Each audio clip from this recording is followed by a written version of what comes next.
Now, it is borderline impossible to know how much debt these companies have because we don't even know how many of them there are.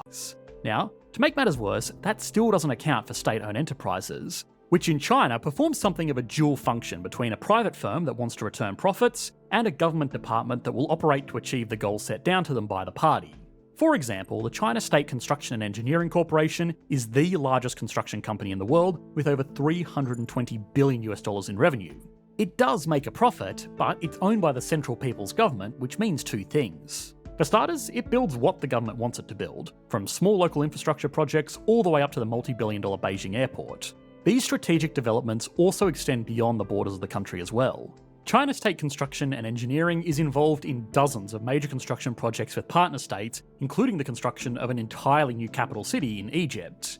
These projects serve national interests, but they are not technically conducted or funded by the government itself. Instead, these companies just borrow the money so the government doesn't have to.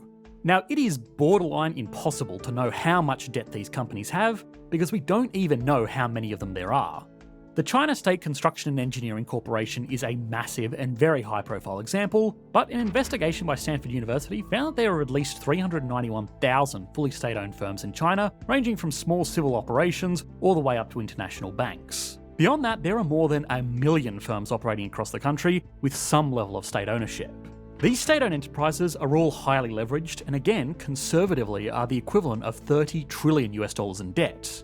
Now, if these companies default, the government will be in a position where it either loses these firms which do their bidding, or they'll have to step in to bail them out.